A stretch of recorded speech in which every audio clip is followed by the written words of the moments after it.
नमस्कार, मैं कमलनाथ झा। शिक्षा की बात हर शनिवार के इस नए अंक में आप सभी का स्वागत करता हूं, अभिनंदन करता हूं। हम आज फिर से शिक्षकों और अभिभावकों के कुछ प्रश्नों के साथ उपस्थित हैं। आपके प्रश्नों के उत्तर देने के लिए हमारे साथ डॉक्टर एस सिद्धार्थ, शिक्षा विभाग के अपर मुख्य सचिव उपस्थित हैं। मैं आपका स्वागत करता हूं, अभिनंदन करता हूं सर। एक शिक्षक ने पूछा है, दरअसल ये ट्रांसफ़र के संबंध में है, कि हमसे किसी ने फ़ोन पर कहा कि 70,000 रुपये दो और मनचाही जगह पर पोस्टिंग ले लो। हमने तैयारी भी कर ली थी सर, लेकिन आपने ऐसा कौन सा सॉफ्टवेयर बनाया कि खेला हो ही नहीं पाया। सर, जो कभी हुआ नहीं वो कैसे संभव हुआ, बिना पैसे का ट्रांसफ़र हो रहा है सर। देखिए, ट्रांसफ़र प्रक्रिया में जो सॉफ्टवेयर उपयोग किया जा रहा है वो फुली कोडेड है, और उसमें ना ही डीओ को पता चलेगा, ना ही डीओ के किसी कार्यालय में किसी को पता चलेगा, और ना ही जिस टीचर का ट्रांसफ़र हो रहा है उसको भी जानकारी नहीं होगी कि किस क्रम में पोस्टिंग आएगा और किस क्रम में वहाँ पर उसके स्क्रीन में, डीओ के स्क्रीन में आएगा। केवल डीओ के स्क्रीन में ये केवल आता है कि ये विषय है और ये इनके ऑप्शंस हैं, इसके अलावा कुछ नहीं आता वहाँ पे। इसलिए मैं भी नहीं पता कर पाऊँगा क्योंकि इतना कोडेड है, और अंतिम में जब फाइनली डीएससी के डायरेक्टर प्राइमरी एजुकेशन के पास आएगा तो इसकी फिर समीक्षा की जाएगी कि वास्तव में ये फॉर्मूला के अनुसार करेक्ट है या नहीं है। इसलिए यदि अगर कोई झांसा देता है कि हम आपका करा देंगे तो या तो साइबर ठगी होगा, जैसे अन्य ठगी नहीं होते हैं कि फ़ोन करके पैसा मांगते हैं, ओटीपी मांगते हैं।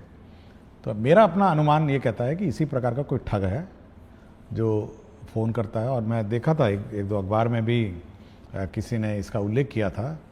तो मैं टीचर से ये कहूँगा कि भाई ये आप आराम से रहिए और किसी साइबर ठग या किसी ठगों के से दूर रहें, और 20 तारीख को उससे पहले भी नहीं, 20 तारीख को आपके इनबॉक्स में आपका जो स्कूल कहाँ आवंटित है वो आ जाएगा। और छुट्टियां मना रहे होंगे टीचर, मेरा उम्मीद है, और मैं चाहूँगा कि वे खुशी खुशी अपना छुट्टी मनाएं और इस टेंशन से दूर रहें, और ठगों से जो परगला रहे हैं उनसे बचें। एक गोपाल प्रसाद राय शिक्षा सेवक हैं, मध्य विद्यालय महंदीपुर, कोचाधामन, किशनगंज से। इनका कहना है कि ये शिक्षा की बात हर शनिवार का इनको हर एक सप्ताह इंतज़ार रहता है। अभी प्रत्येक जिले में छोटे बच्चे तरह तरह की गतिविधियों से गणितीय समझ को विकसित कर रहे हैं। सर, अगर आप समर कैंप में बच्चों को हंसते पढ़ते देखेंगे तो आपको बहुत अच्छा लगेगा। देखिए, मैं किसी एक समर कैंप में, एक दो समर कैंप में आऊँगा, और बड़ा उत्साहजनक इसका परिणाम निकला है कि बच्चे खेलते खेलते समर कैंप में गणित का अभ्यास कर रहे हैं, और ये हर लंबे अवकाश में आयोजित होना चाहिए, और इसके अच्छे परिणाम आ रहे हैं। और इसमें एक तो बच्चे की जो कंटिन्यूटी है, लर्निंग कंटिन्यूटी है, वो बनी रहती है, और साथ ही साथ उसका जो पढ़ाने का माध्यम है वो जो रेगुलर स्कूल है से भिन्न है। तो मैं ज़रूर मैं समर कैंप में आऊँगा और मैं देखूँगा जी। एक गृहिणी हैं, नीता गुप्ता नाम है, मर्दाहा टोली, पटना की रहने वाली हैं। इनका कहना है, महाशय, मैं एक गरीब परिवार की महिला हूँ। मैंने अपने बेटे का नामांकन माध्यमिक विद्यालय मिर्दाहा टोली, पटना में करवाया है एवं हर रोज़ अपने बेटे को नियत समय पर विद्यालय भेजती हूँ, परंतु यह देखकर बहुत ही आहत हूँ कि विद्यालय में पठन पाठन का कार्य नहीं होता है। मेरे बेटे की तरह ही सारे बच्चे कक्षा में बैठकर शिक्षक के आने का इंतजार करते रहते हैं, परंतु शिक्षक कार्यालय में बैठकर बातें करते रहते हैं, जिससे मेरा बच्चा घर आकर मुझे ये कहता है कि माँ, मुझे भी नामांकन प्राइवेट विद्यालय में करवा दो। महोदय, मैं डेली समाचार के माध्यम से आपको देखती हूँ और सुनती हूँ, जिससे मुझे विश्वास होता है कि अब सरकारी स्कूल में भी अच्छी पढ़ाई होती है, परंतु अपने बच्चे की स्थिति को देखकर ऐसा लगता है मानो वो एक भ्रम है। मान्यवर, मेरी आपसे विनती है कि आप अपने लेवल पर इस विद्यालय के पठन पाठन की जांच करें ताकि दोषी सामने आ सके। मैं आपकी सदा आभारी रहूँ। देखिए, ये मैसेज मेरे व्हाट्सएप में आया था और मैंने अपने ऑफिसर्स को कहा है इस विद्यालय की जांच करें, और मैंने यह भी कह दिया कि इसके सारे टीचर्स बदल दें। ये भी मैंने कह दिया है कि जो भी टीचर्स यहाँ पढ़ाते हैं पूरे के पूरे बदल दीजिए, और यदि यह बात सत्य निकलती है जांच में तो मैं तो इनको जिला से बाहर निकाल दूंगा। मतलब जो पटना जिला मुख्यालय में बैठे आनंद ले रहे हैं, ये बिल्कुल इस जिले से बाहर चले जाएंगे। तो मैं बिल्कुल स्पष्ट कर दिया हूँ। मैंने ये देखिए बहुत स्पष्ट है, और शिक्षा विभाग का बहुत स्पष्ट निर्देश है कि अगर इस प्रकार की शिकायत आएंगी और आप बैठे स्कूल में केवल गप लड़ाएंगे और टाइम पास करेंगे, तो आप ये कंप्लेंट अगर आ गई और उसकी जांच हो गई तब तक उस जिले से बाहर चले जाएंगे। मैं प्रखंड और पंचायत की भी बात नहीं करूंगा, मैं सीधे जिले से बाहर कर दूंगा। मुझे बड़ा दुख हुआ जब मैं इस व्हाट्सएप में इस महिला, इस गृहिणी का मैंने मैसेज पढ़ा, और इमीडिएटली मैंने कहा कि सारे टीचर बदल दीजिए। और हम ये टॉलरेट ही नहीं करेंगे कि कोई इस प्रकार का बर्ताव किसी स्कूल में करे। और मैं बहुत बार चेतावनी दे चुका हूँ और बहुत ही स्पष्ट मैंने अपने डीओ को कहा है कि अगर कंप्लेंट आई और कंप्लेंट में सत्यता आई तो आप यह सुनिश्चित करेंगे कि पटना जिला अगर उसको मुझे ना पड़े तो कोई प्रॉब्लम नहीं होगा। ये अपने को नज़र आएंगे या अपने को कहीं बॉर्डर जिले में नज़र आएंगे। इतनी दूर हम लोग इनका पोस्टिंग कर देंगे, कोई रियायत नहीं हम इनको देंगे। आपको स्कूल में भेजा है, आपको स्कूल में सब सुविधा दी है, आपके घर के स्कूल में, आपके घर के निकट स्कूल में हम लोगों ने पदस्थापन किया है, और उसके बाद अगर आप पढ़ाएंगे नहीं तो फिर ऐसे दूर दराज जाइए जहाँ पे आप पढ़ाने के अलावा आपके पास कोई काम ही नहीं रहेगा। सर, एक राधिका शर्मा हैं, गोपालगंज जिला में शिक्षिका हैं, सिधवलिया प्रखंड एनपीएस बुचिया काली टोला में कार्यरत हैं। इनका कहना है कि महोदय, मेरे साथ एक भीषण दुर्घटना हुई जिस कारण मेरे सीधे पैर के घुटने के सभी लिगामेंट टूट गए और उसके बाद मेरा ऑपरेशन कराया गया। महोदय, मैं 4 जनवरी 2025 से 31 मार्च 2025 तक मेडिकल अवकाश पर रही और इसके भुगतान के संबंध में मुझे किसी प्रकार की सहायता उपलब्ध नहीं करवाई जा रही। देखिए, हम लोगों ने बहुत स्पष्ट निर्देश दिया है। आपने देखा होगा एक अवकाश के संबंध में निर्देश दिया है। अवकाश अवधि में वेतन नहीं रोकना है अनलेस एंड अनटिल नो पे लीव पे कोई है, और यदि अवकाश अवधि में कोई टीचर का वेतन रोकेगा तो उस पर कार्रवाई हो जाएगी। मैं इसका रिकॉर्ड मंगवाऊंगा। आज तो शनिवार है, मंडे को मैं इसका रिकॉर्ड मंगवाऊंगा, और इसका रिकॉर्ड मंगवा के मैं एक बार देखता हूं कि क्या क्या कार्रवाई इस टीचर के हुआ है, और मैं जो भी इसके सहायक हैं, जो भी इसको डील किए हैं और जिसके स्तर पर ये लंबित है, हम लोग उस पर कार्रवाई कर देंगे। यह टॉलरेटेबल नहीं है, और ये है कि आप अवकाश के अवधि में वेतन नहीं दें। बहुत सारी हमारी लेडी टीचर्स हैं जो मातृत्व अवकाश ली हुई हैं, अदर मैटरनिटी लीव्स ली हैं। अगर आप उसका वेतन ही रोक देंगे तो आप उसका गुजारा कैसे चलेगा, और उसको मेडिकल रिक्वायरमेंट्स हैं, मेडिकल खर्चा है। इसलिए बहुत ही स्पष्ट कहता हूं मैं सभी डीएस को अपनी मीटिंग्स में कि ये वेतन रोकना अवकाश पीरियड में और उसके बाद फिर नेगोशिएट करना, मतलब ये पुरानी आदत होनी चाहिए, और ये बिल्कुल टॉलरेट हम लोग नहीं करेंगे कि कोई वेतन रोकेगा और वेतन रोक के बैठ जाएगा। ये उसका राइट नहीं है। अगर अन्यथा कोई डिपार्टमेंट प्रोसीडिंग है या अन्य कोई इश्यूज हैं या एब्सेंटिज्म में बात अलग है, लेकिन अवकाश के चलते अब वेतन नहीं रोक सकते।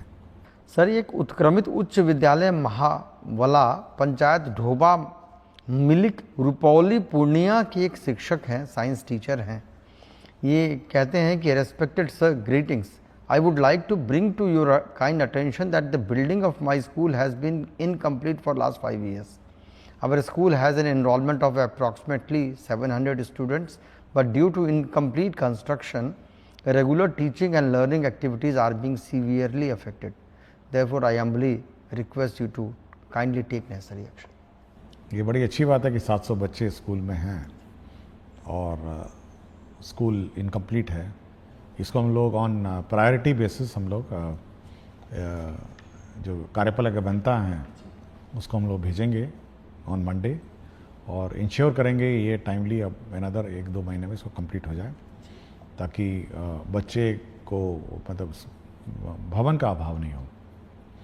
और इसी प्रकार हम लोगों ने जो इस साल की कार्य योजना भी बनाई है कि जितने भी इस प्रकार के क्लासरूम के शॉर्टेज वाले रूम्स हैं, रेगुलर क्लासरूम्स हम लोग कंस्ट्रक्शन का सैंक्शन हम लोग इसी महीने सभी कर देंगे कि पूरे राज्य में हमारे क्लासरूम्स, हमारे बाथरूम, टॉयलेट, हमारे वाटर सप्लाई सिस्टम्स, इलेक्ट्रिफिकेशन, ये सारा हम लोग इस महीने पूरे राज्य का सैंक्शन कर देंगे। तो इसलिए जिनके पास है भी नहीं और जिनके यहाँ रूम्स की कमी है वह इस बात से जानकारी देना चाहूँगा कि वहाँ पर भी हम लोग अब classroom, additional classrooms, toilets, water supply और इलेक्ट्रिफिकेशन ये ऑन प्रायोरिटी बेसिस, और जहाँ जहाँ इंक्रोचमेंट और अन्य इश्यूज़ हैं और बाउंड्री भी हम लोग इस साल निर्माण कराएंगे। Thank you sir. सर एक सर मधवापुर प्रखंड है मधुबनी जिले के, वहाँ के एक सिटीज़न हैं, वो एक सवाल रख रहे हैं कि हमारे प्रखंड में टोला सेवक एवं मरकज सेवक की कई सीटें रिक्त हैं, परंतु इसके बावजूद एक भी सीट जारी नहीं की गई है कि शिक्षा व्यवस्था एवं नियोजन प्रक्रिया के पारदर्शिता के विपरीत प्रतीत होता है। जानकारी प्राप्त हो रही है कि कुछ अधिकारियों द्वारा गलत तरीके से 0 सीट की रिपोर्ट विभाग को भेज दी गई, जिससे योग्य अभ्यर्थियों के अवसर बाधित हो रहे हैं। आपसे निवेदन है कि इस संबंध। देखिए, तालमी मरकज़ और जो टोला सेवक हैं, जो इन दोनों की बहाली हो रही है और एक डेडलाइन फिक्स्ड है। हम लोग देखिए बहुत सारे माननीय उच्च न्यायालय में भी वाद लंबित हैं। हम लोगों ने ये कहा है कि जहाँ जहाँ उच्च न्यायालय में वाद लंबित नहीं है वहाँ की बहाली करें, और जहाँ पर माननीय उच्च न्यायालय में वाद लंबित है उनका जैसे जैसे निपटारा होगा हम लोग बहाली करेंगे। इनका क्या मामला है ये मुझे देखना पड़ेगा, और मैं अगला सप्ताह इसको देख लूँगा कि ये वास्तव में माननीय उच्च न्यायालय में ये वाद लंबित हैं या कोई अन्य जैसे बता रहे हैं। इसको मैं रिजॉल्व अगले सप्ताह इसको कर दूँ। सर एक विजय कृष्ण त्रिपाठी हैं, ये विशिष्ट शिक्षक हैं संस्कृत के, नगर पंचायत माध्यमिक शिक्षक, राज्यकृत उच्चतर माध्यमिक विद्यालय मशरक के हैं, सारण बिहार से। इनका कहना है कि आदरणीय अपर मुख्य सचिव शिक्षा विभाग बिहार सरकार को मेरा सादर प्रणाम। मेरा कहना है कि इस शिक्षा कोष पर विशिष्ट शिक्षकों हेतु क्षतिपूर्ति अवकाश का विकल्प नहीं दिया गया है, जबकि नियमित विद्यालय के अध्यापकों को क्षतिपूर्ति अवकाश का विकल्प दिया गया है। ये इस संबंध में क्यों भेदभाव किया गया, इसके संबंध में? नहीं, ऐसा कोई भेदभाव नहीं है। और जितने भी सरकारी शिक्षक हैं, विशिष्ट शिक्षक हों, TRE 1, TRE 2, TRE 3 और जो पुराने शिक्षक हैं, सभी को अवकाश एक ही मापदंड है, ये अलग अलग मापदंड नहीं है। और मेरे ख्याल से एक बार फिर मैं अनुरोध करूंगा शिक्षक से कि अपना वेबसाइट में एक बार फिर चेक कर लेंगे। सारे अवकाश जो अन्य टीचरों के लिए अलाउड है वह इनको भी अलाउड है। केवल आपका नियोजित जो पुराने पंचायत स्तरीय है जो टीचर हैं वो वैसे भी इस शिक्षा कोष में मतलब वह भी उनकी निकाय जो है वो स्थानीय निकाय है जो अवकाश देती है, बट सरकारी शिक्षक जो हैं उनकी अवकाश तालिका एक साथ है, एक ही बराबर है, अलग अलग नहीं। सर एक सोनू मिश्रा है, ये विशिष्ट शिक्षक हैं, इनका कहना है कि सर आपके द्वारा शिक्षा की बात हर शनिवार कार्यक्रम के माध्यम से शिक्षकों की कई सारी समस्याओं का समाधान किया जा रहा है, जिसके लिए बिहार के तमाम शिक्षक आपके प्रति कृतज्ञ हैं। महाशय, मेरा प्रश्न यह है कि एक ही प्रवृत्ति और एक ही समान प्रक्रिया से बहाल शिक्षकों के वेतन में अलग अलग जिलों में काफ़ी भिन्नता है। आपसे अनुरोध है कि जैसे आपने विभिन्न समस्याओं का समाधान किया है, ठीक उसी प्रकार वेतन निर्धारण की समस्याओं का भी निराकरण करने की कृपा करें। देखिए, मेरी जानकारी में है ये बात कि वेतन निर्धारण में भी इश्यूज हैं, और हम लोग कोई इस प्रकार का कोई बॉडी बनाएंगे जिनको भी वेतन निर्धारण में आपत्तियां हैं वो वहाँ जाके अपील करेंगे। तो ये बात मेरे संज्ञान में है कि वेतन फिक्सेशन और वेतन का जो इसमें इश्यूज हैं ये है, क्योंकि बहुतों को केवल मूल वेतन पे वेतन मिल रहा है। ये भी मेरी जानकारी में, क्योंकि सिस्टम में दिखता है कि मूल वेतन पे आप है, लेकिन जो इंक्रीमेंट्स हैं ये सब है, ये सब नहीं लग रहे हैं। तो इसको हम लोग जैसे ही ये लोग टीचर्स ज्वाइन करेंगे अवकाश के बाद, और नए कुछ लोग तो नए स्कूलों में ज्वाइन करेंगे, एक बार इसको हम लोग फिर रिजॉल्व करने की कोशिश करेंगे। अब अभी हम लोग की जो ताबड़तोड़ व्यवस्था है वो ये है कि कम से कम लोगों का वेतन शुरू हो जाए। किसी का पैन नंबर गलत हो रहा है, किसी का आधार मैपिंग गलत हो रहा है, और ये सब बहुत अभी इश्यूज अभी भी हैं, और सक्षमता के साथ इश्यूज हैं, TRE 1 के साथ इश्यूज हैं, किसी ने कुछ प्राण भर दिया, किसी का कुछ प्राण है। तो ये अभी फायर फाइटिंग इसी में चल रही है। तो एक बार ये सेटल डाउन हो जाएगा तो हम इस बात का रिकैलकुलेट कराएंगे हर टीचर का कि उसका वेतन निर्धारण एग्जैक्टली करेक्ट हुआ है, उसमें क्या त्रुटियां हैं, और सुधार करके फिर उसका जो भी अरियर बनेगा हम लोग भुगतान कर देंगे। जी सर।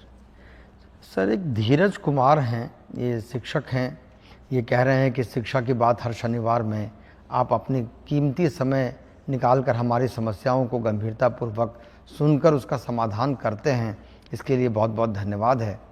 इनका कहना है कि इनका EPF की राशि वेतन मद से कटौती की गई है, परंतु EPF अकाउंट में जमा नहीं हुआ है। देखिए, मेरा समय इतना कीमती नहीं है जितना शिक्षक का समय कीमती है, मैं ये मानता हूँ। देखिए, शिक्षक का समय इसीलिए कीमती है कि वो जब समय अपने स्टूडेंट्स को देता है, जो भी देता है या जो अपना समय देती हैं, तो उसका कैरियर और उसका भविष्य बनाती है। तो बहुत टीचर का समय बहुत कीमती है, और ये मैं मानता हूँ। और जो पुराने क्वेश्चंस में मैंने देखा कि व्यर्थ में बैठे रहते हैं, तो बड़ा बड़ा दुख होता है ये सब सुन के। तो मेरा इसलिए हमेशा मैं मानता हूँ कि टीचर का समय सबसे कीमती है, उसको स्कूल में बिताना चाहिए और स्कूल में उसको पढ़ाना चाहिए। जहाँ तक EPF की बात है, मैं वो जैसे पिछले प्रश्न में मैंने आपको कहा, एक बार ये फाइनली एक बार सेटल डाउन हो जाए तो पुराने जो विशिष्ट शिक्षक शायद EPF वाले थे, तो हम लोग ये रिकैलकुलेट करेंगे कि EPF में कितना बकाया है, और ये इंश्योर करेंगे कि मतलब इसी महीने कम से कम EPF क्योंकि प्रक्रिया है, तो इसी महीने कम से कम EPF का हम लोग सुनिश्चित करेंगे कि EPF की कटौती अपने अपने अकाउंट्स में चली जाए। सर, एक झूमी कुमारी शिक्षिका है उत्क्रमित मध्य विद्यालय मर्धन डांगी, प्रखंड दिघल बैंक, जिला किशनगंज की। ये सर, ये आपकी बहुत बड़ी फैन हैं। महोदय, मैं उत्क्रमित मध्य विद्यालय मर्धन डांगी, प्रखंड दिघल बैंक, जिला किशनगंज की शिक्षिका हूँ। महाशय, एक अनुरोध कर रही हूँ कि जिस प्रकार बच्चों को पोशाक की सुविधा उपलब्ध कराई जा रही है, उसी प्रकार बच्चों को जूता एवं टाई की सुविधा होने से ग्रामीण क्षेत्र के बच्चों के लिए वरदान साबित होता है। महोदय, अपने स्तर से व्याप्त भ्रष्टाचार और लाबी को समाप्त करने का कदम उठाया है आपने, आपको बहुत धन्यवाद कह रहे हैं सर। और इसी प्रकार का एक सवाल सर, जितेंद्र नारायण शार्दुल हैं, ये उत्क्रमित मध्य विद्यालय के शिक्षक हैं। ये इनका कहना है कि इनको स्पोर्ट्स ड्रेस के लिए ये मांग रख रहे हैं, जिसमें लड़कियों के लिए अगर स्कर्ट की सुविधा होती है, जो स्पोर्ट्स खेलने वगैरह में सुविधा होगी, जिसे बच्चे बैगलेस डे के दिन उपयोग कर सकते हैं। तो इस तरह की मांग सर ये दोनों शिक्षकों ने रखी। देखिए, प्राइवेट स्कूल में तो कुछ प्राइवेट स्कूल टाई और जूता पहन के आने को कहते हैं, और उसमें अभिभावक का ही खर्चा होता है। देखिए, हर चीज़ के पीछे राशि की उपलब्धता भी इश्यूज़ है। हमारे यहाँ करीब 2 करोड़ बच्चे हैं, मोटा मोटी 2 करोड़ बच्चे हैं, और जूता सॉक्स और मोज़ा भी है, मोज़ा, टोपी और टाई, इसका हम लोगों ने हिसाब किताब लगाया था एक बार। इतनी बड़ी राशि हो गई थी कि हम लोग थोड़ा सोचे कि इस पर बाद में विचार किया जाएगा। और मैं कभी कभी फ़ोटो भी देखता हूँ बहुत सारे स्कूल्स में कि अभिभावक ने अपने आप ही, सब लोगों ने खरीद के, टाई खरीद के बच्चों को दिया है, कुछ लोग जूते में भी आते हैं, और मैं लड़कियों को देखता हूँ कभी कभी कुछ स्कार्फ भी पहनी हुई हैं। और विभिन्न स्कूलों ने अपने अपने परिवर्तन और अपने किया है, और हो सकता है इस पर तो अभिभावक पर काफ़ी बोझ पड़ता होगा। लेकिन अभी क्योंकि टोटल अलॉटमेंट अगर आप देखेंगे इस राज्य में 1/5, एक 1/5 का भाग का बजट जो है केवल शिक्षा विभाग में व्यय होता है। और इतना बड़ा बजट व्यय होने के बावजूद भी फिर जब हम लोग ये कैलकुलेट करते हैं तो ये और उसको आकार और बड़ा कर देता है। तो भविष्य में सोचेंगे, बट ये अच्छा विचार है। जहाँ तक स्पोर्ट्स के लिए टी शर्ट और अन्य की बात है, तो हम लोग पहले शुरुआत ये करेंगे कि जो बच्चे स्पोर्ट्स में अब रुचि रखेंगे, जो बच्चे स्पोर्ट्स में मतलब रुचि रखेंगे, उनको सीमित रूप में, मतलब लिमिटेड, हम लोग कोशिश करेंगे। क्योंकि अभी हाल में आपने देखा होगा जो स्कूलों में स्पोर्ट्स इवेंट हुआ था, तो टी शर्ट भी जो विनर्स हैं उनको मिली थी। तो कुछ सेलेक्टेड जो आउटस्टैंडिंग स्पोर्ट्स मैन और वुमेन है, जो बच्चे हैं, तो उनको टी शर्ट की व्यवस्था करने की कोशिश करेंगे। हरिप्रसाद नायक हैं अरनामा वासुदेवपुर लोकहा मधुबनी की। इन्होंने कहा है कि जन जन की ये पुकार है कि लंबे कार्यकाल तक शिक्षा विभाग के पद पर रहें डॉक्टर एस सिद्धार्थ। शुरू किया उन्होंने। मान्यवर, आपने जिस कार्य कौशल के तहत शिक्षकों की दैनिक उपस्थिति में सुधार की है, इस कृति के लिए प्रार्थना है कि बिहार सरकार आपको एक प्रशंसा पत्र प्रदान करे और आपके द्वारा किए गए इस कार्य को इतिहास के पन्नों में स्वर्ण अक्षरों में सचित्र अंकित किया जाए। मान्यवर, एक और प्रयास किया जाए कि पंचायत स्तरीय नियोजित शिक्षक शिक्षिका जो अपने गांव के विद्यालयों में पदस्थापित हैं, वे हाजिरी लगाने के बाद अपने घरों में चले जाते हैं। रोकने पर एचएम के साथ गाली गलौच और अभद्र व्यवहार करवाते हैं। महाशय, ऐसे शिक्षकों का स्थानांतरण अनुमंडल के बाहर कर दिया जाए। देखिए, मुझे कोई प्रमाण पत्र की ज़रूरत नहीं है, और मुझे कोई प्रशस्ति पत्र की ज़रूरत नहीं, और मेरा एक ही प्रशस्ति पत्र होगा। मतलब अगर शिक्षक देना चाहेंगे या अभिभावक देना चाहेंगे, वह यही होगा कि बच्चों को अच्छी शिक्षा मिल जाए, मतलब उसका कैरियर बन जाए और अच्छे अच्छे स्थानों में वो पदस्थापित हो जाए, और एक शिक्षित बच्चा हमारे विद्यालयों से निकले। यही मेरे लिए मेडल कहिए, प्रशस्ति पत्र कहिए, और मेरे एफर्ट्स को अप्रिशिएट करने का एक ही माध्यम है कि बच्चा पढ़ के अच्छा पढ़ाई करके निकले, अच्छा एक शिक्षित सिविल समाज में वो बिहेव करे, ट्रैफिक रूल फॉलो करे, क्यू में खड़ा हो, एक डिसिप्लिन नागरिक के रूप में वो इस विद्या का जो मंदिर है वहाँ से निकले। तो मेरा एक ही उद्देश्य है। और यदि कोई टीचर और अभिभावक सोचते हैं कि हमको मेडल मिले, तो यही मेरा मेडल है कि बच्चा इस विद्या का मंदिर में पढ़ाई करके निकले। जहाँ तक जो स्थानीय निकायों के टीचर हैं, उनके बारे में जो लिखा गया है, मैं दोहराऊंगा नहीं। मैं बहुत ही स्पष्ट हूँ कि क्योंकि हो सकता है स्थानीय निकाय क्योंकि अनुमंडल से बाहर नहीं जा सकते हैं, लेकिन इन पर कार्रवाई हम लोग कर देंगे। यह बिल्कुल स्पष्ट है। यदि सोचते हैं कि स्थानीय निकाय में हैं और इन पर कोई कार्रवाई नहीं हो सकती है, हम लोगों ने बहुत सारे स्थानीय निकाय टीचरों को डिसमिस किया है, बहुतों की नौकरी गई है। इसलिए यह बिल्कुल स्पष्ट है कि कोई भी टीचर अगर लापरवाही करेगा, इस प्रकार गाली गलौज करेगा, तो वो बिल्कुल फिर तो डिपार्टमेंट प्रोसीडिंग और डिसमिसल का भोगी होगा।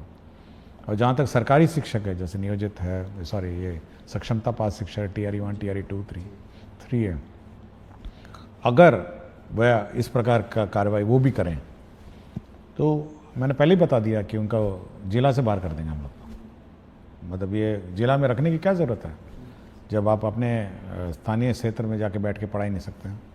तो बहुत ही स्पष्ट है कि अगर आप इनडिसिप्लिन करेंगे और इस प्रकार की हरकतें करेंगे तो करेंगे। और दूसरा ये है कि हम लोग का ये मानना है कि किसी स्कूल की व्यवस्था सामूहिक रूप से संचालित होती है, और यदि कोई टीचर इस प्रकार का हरकत करता है तो यह दायित्व अन्य टीचर का बनता है कि वह सरकार में रिपोर्ट करे कि देखिए फलाना टीचर बदमाशी करते हैं, फलाना टीचर भाग जाते हैं, फलाना टीचर गाली गलौज करते हैं। ये बाकी टीचरों का भी दायित्व है कि सरकार को सूचित करे ताकि सरकार उस पर कार्रवाई करे। जी सर, ये बहुत उपयोगी भी है सर। और सर, एक आम ग्रामीण का ये सवाल है कि इनका मानना भी है कि प्रायः सभी जगह शिक्षा में बदलाव हो रहा है, पर मोतिहारी प्रखंड पिपरा कोठी पंचायत राज वीर छपरा राजकीय बुनियादी विद्यालय पिपरा कोठी भगवान भरोसे ही चल रहा है। प्रधानाध्यापक विद्यालय प्रांगण में ही खैनी खाते हैं। वो एमडीएम व अन्य राशि के साथ साथ वर्ग संचालन, अभिभावकों को विद्यालय नहीं बुलाना सहित तमाम तरह की अनियमितता है। हम अभिभावक हमेशा आपका कार्यक्रम फेसबुक पर देखते हैं। आप दूसरे विद्यालयों में वीडियो कॉल पर बात भी करते हैं। सर, उम्मीद है इस विद्यालय के लिए भी कुछ। देखिए, हम लोग के जो रिकॉर्ड्स हैं, अटेंडेंस का रिकॉर्ड हमारे पास है, एमडीएम के रिकॉर्ड्स हैं। हम लोग समय समय पर बोले हैं कि सबका फोटोग्राफी होना है, मिड डे मील का, पेरेंट टीचर में, ये सारे खंगालेंगे हम लोग इस स्कूल का। जैसे ही स्कूल खुलेगा, ये तो मेरे रिकॉर्ड्स में होंगे ही, मैं एक बार चेक कर लूँगा कि सारे रिकॉर्ड्स हम लोग खंगालेंगे। और दूसरा है कि हम लोग एक टीम भेजेंगे स्कूल का जांच के लिए और इनके कार्यकलाप की जांच करेंगे। अगर यदि टीचर्स दोषी पाए गए, जैसे मैंने पहले ही कहा, अगर दोषी पाएंगे तो आपको जिले से बाहर कर देंगे। तो ये मतलब स्कूल परिसर में किसी प्रकार की लापरवाही इन टर्म्स ऑफ डिसिप्लिन और क्वालिटी ऑफ एजुकेशन या निर्देशों का पालन नहीं करना, इसके लिए तो हम लोग कार्रवाई कर देंगे। बहुत बहुत शुक्रिया सर। हम लोगों ने आज शिक्षकों के साथ साथ कुछ ग्रामीणों के भी सवाल लिए हैं। सर, बहुत बहुत धन्यवाद। सभी शिक्षक, मुझे लगता है कि सब संतुष्ट भी हो रहे होंगे। हम अगले शनिवार फिर कुछ प्रश्नों के साथ पुनः उपस्थित होंगे। तब तक के लिए नमस्कार, धन्यवाद।